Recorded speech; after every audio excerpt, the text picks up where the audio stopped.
ఎస్సీలలో రాజ్యాంగ పరిరక్షణ పేరుతో మాల మహానాడు అలాగే విద్యార్థి ఉద్యోగ సంఘం ఆధ్వర్యంలో పాదయాత్ర చేపట్టారు. ఎస్సీ వర్గీకరణ అనేది చట్టపరిధిలో జరగలేదని మాల మహానాడు సంఘం నేతలు విరుచుకుపడ్డారు.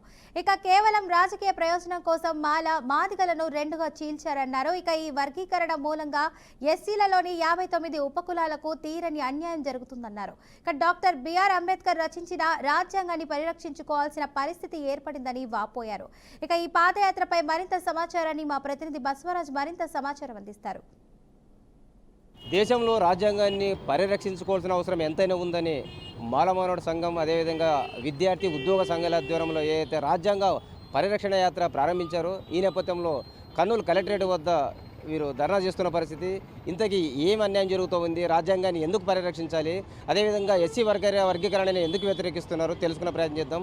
చెప్పండి, ఏదైతే రాజ్యాంగ పరిరక్షణ అన్నారు, ఎస్సీ వర్గీకరణ వ్యతిరేకం అంటున్నారు, ఏం నష్టం మీకు?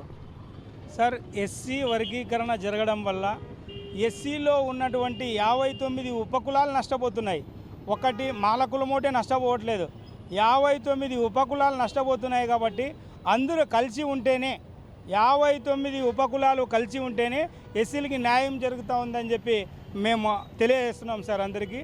మరి అదేవిధంగా మీరు అనుకుంటున్నటువంటి ఇప్పుడు జరుగుతున్నటువంటి రాష్ట్ర ప్రభుత్వం కంటి తుడుపు చర్యగా ఏ విధంగా చేస్తూ ఉంది అంటే వర్గీకరణ చేసి ఏదో తూతూ మంత్రంగా చేసి బిల్ పాస్ చేసి పంపిస్తాంలే అనే ఆలోచనతో ఉంది సార్.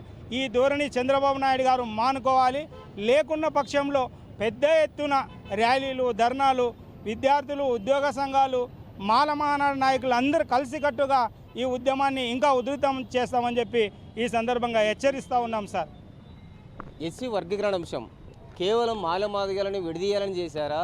ఇందులో రాజకీయ ప్రయోజనాలు ఉన్నాయా, లేకపోతే నిజంగా మాదిగ జాతికి ఈ వర్గీకరణలో ఉద్యోగాల్లో కానీ ఇతరత్ర అన్యాయం జరుగుతుందా? నా పేరు తులిబిల్లి అశోక్ బాబు, రాష్ట్ర మాల ఉద్యోగ సంఘ అధ్యక్షుడిని.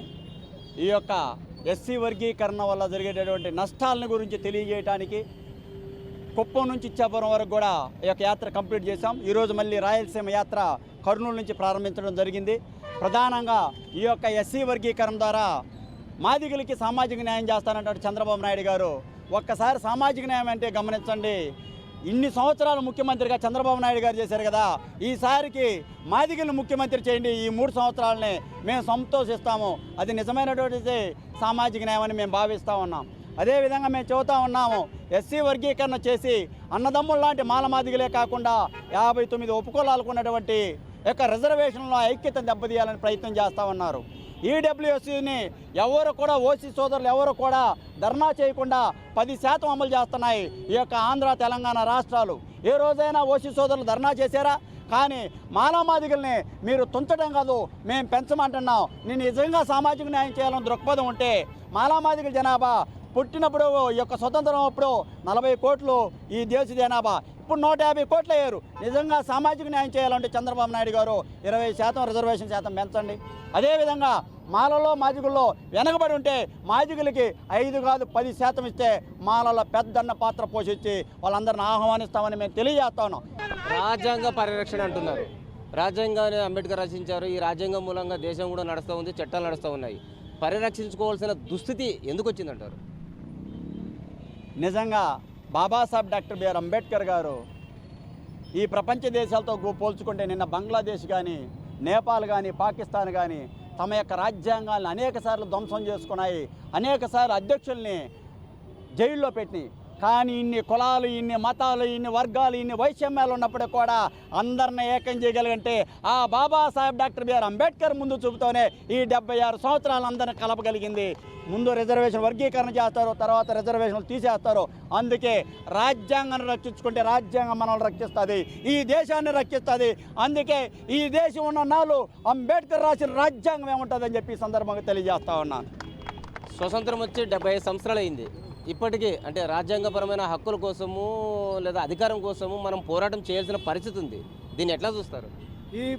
ఈ మతోన్మాద బీజేపీ అధికారంలోకి వచ్చిన తర్వాత ఈ దళితులపైన దాడులు రోజు రోజుకి పెరిగిపోతున్నాయి.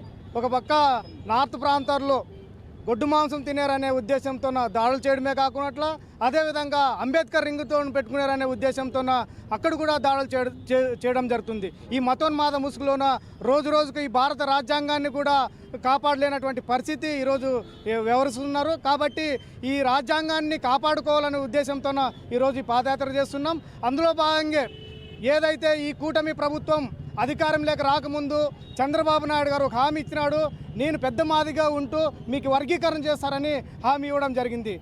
కుప్పంలోన దాదాపు 65,000 మంది మాల పాపులేషన్ ఉన్నారు. అక్కడ మాదిగలు 6,000 మంది ఉన్నారు. రాబోయే రోజుల్లో ఈ చంద్రబాబుకి మాలల రుచేమో చూపిస్తామని మేము ఈ సభాముఖంగా తెలియజేస్తున్నాం. వర్గీకరణ అంశం కేవలం రాజకీయ దురుద్దేశం చేసినది. ఒకవేళ చంద్రబాబుకు ప్రేమ ఉంటే కనుక మాదిగ వ్యక్తిని ముఖ్యమంత్రిగా చేస్తే మాలోళ్ళుగా గర్వపడతామని చెప్తున్న పరిస్థితి. కెమెరా పర్సన్ భావితో బసవరాజ్, బీఆర్కే న్యూస్, కర్నూలు జిల్లా.